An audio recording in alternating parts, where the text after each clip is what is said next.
Mga kabusi, magandang morning. Change oil tayo ngayon ng dalawang SUV. Yan.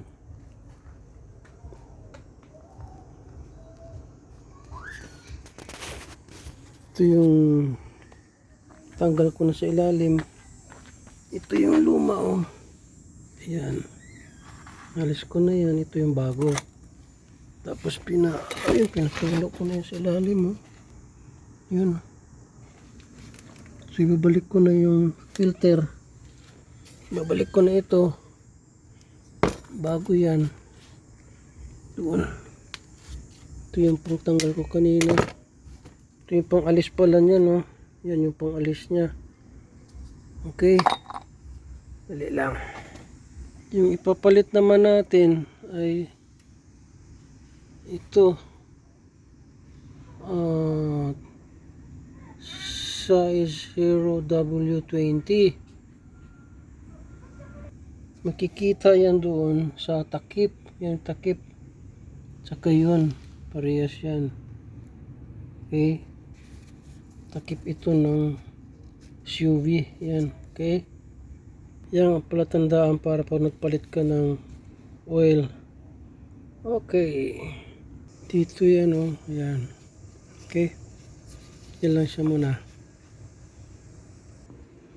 Ang ginawa ko, bigay muna ako ng mga isang baso yun. Flashing ko siya ng mga isang baso na oil ito. Bago yan. Para tumulo sa ilalim. Ayan, tutulo yan sa ilalim. Yun, tumutulo sa ilalim. Para sa mahugasan. Yan. Ayan. Balik ko na yung filter doon. Saka nahigpitan ko na rin ito. Ano ko na ito, higpit na yan. So sa close na yan sa ilalim. Ano naman tayo sa taas. Okay. Yan yung jack ko. Tiba yan. Malaki yan. Pang ano yan? Pang heavy duty. Pang kapasita niya. 3 tons.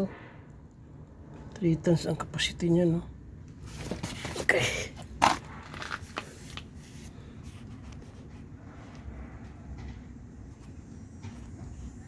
Ito na tayo sa taas. Lagay na tayo ng oil. Ilagyan ko na sa kanina pero dagdagan ko pa. Ayan. Dagdag pa.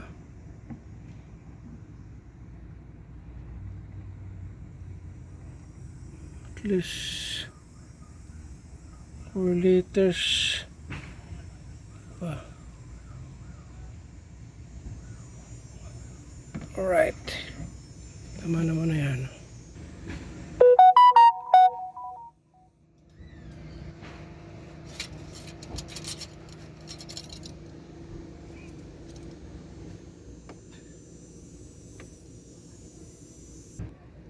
Okay na yun. Balik na natin. At least nasa full na yung ano na. Yung oil niya. Right. Okay. Sara na yan. Tapos na. 20 minutes. Tapos na ang change oil. Right. Okay. Next. Yung naman isa. Tapos na ito. Ilipat ko muna yan. Okay. Salamat sa panonood.